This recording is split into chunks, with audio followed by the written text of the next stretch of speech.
Mortal Shell, a game I was not thrilled by at first, but I didn't stop playing it and I kinda ended up falling in love with it by the end. This isn't going to be a full-blown review or anything like that, it's just some of my thoughts on the game. So right off the bat, this game caught my attention because it's a Souls-like game, and I knew what I was kinda getting myself into. When I first started, the game was very hard, and it was pretty unforgiving.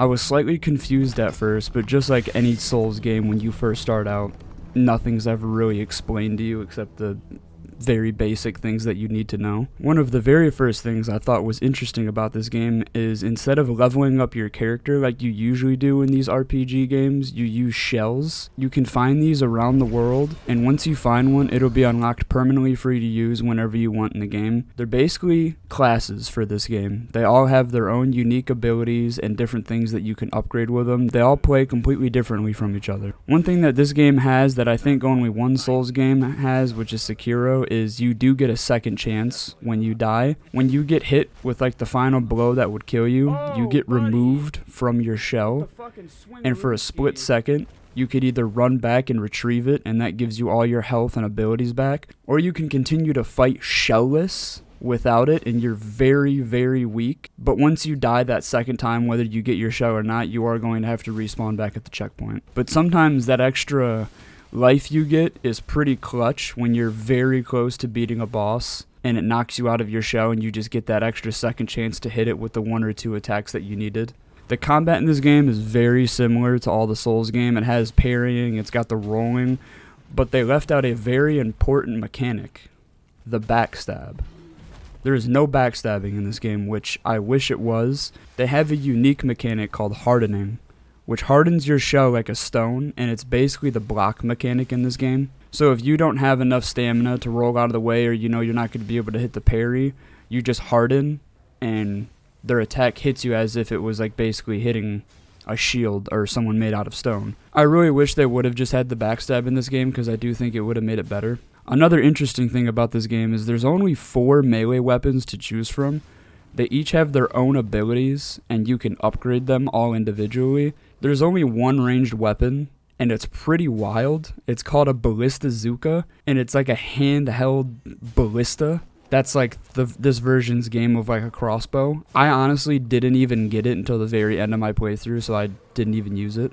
The way you upgrade weapons in this game is super basic, and I actually enjoyed it. It's just one item that you have to find throughout the world, or you can buy from merchants, and it just increases the damage of your weapon. The way you heal in this game is from various consumables. There's a whole bunch of different types of mushrooms and like frogs and stuff like that. It's fine, but once you use it, whether you die or not, it's taken out of your inventory permanently. Like all the uses of the consumables are like permanent. So if you have like 20 mushrooms going into a boss fight and you end up barely beating it and you leave with 6, now you only have those 6 mushrooms that you have to rebuild up your stock of mushrooms again. That can take some time. I wish this game would have had a flask system. Knowing how this game works, it would have been fine for them to just give you 1 or 2 of them, and then the mushrooms is like everything else afterwards. Either way, it ends up being fine without it, but it would have been nice. The feeling of the game overall has some clunkiness to it, but it's mostly when it's in the combat. Some of the attack animations almost don't even look like they're attacking half the time, and then sometimes they'll do a move and you'll think it'll be over, but if you even run close to them, it like triggers it as if you got hit by it. There was only a few glitches I ran into, but overall the game does feel pretty solid and pretty polished. I really like the environment in this game and all the themes. It's like a dark medieval fantasy theme. All the areas in this game look pretty cool. Even though there's only a handful of bosses in this game, I do think the design of them looks pretty cool and it fits the game well. Another thing I enjoy is that there's a short cutscene before you fight the main bosses, and even though they're reused throughout the game, it's a nice little touch that they added. The level design of this game is pretty linear, like the older Souls games, but it still gives you the freedom of how you want to progress throughout the story. Not everyone has to follow the same exact path to beat the game. I honestly didn't expect to make a video about this at all until I beat it, but basically overall, it's a short Souls-like game. It's got a handful of main bosses and a few mini bosses, but it accomplishes what the game wanted to be. If you like these types of games, I would definitely give it a try, especially if you have the Game Pass, because that's actually how I found this game. It can be very fun, but it also is very challenging.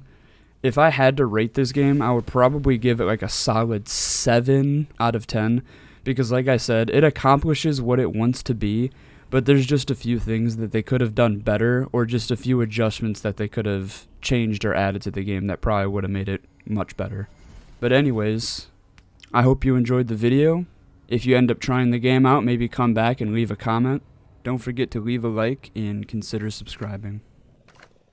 Come on then.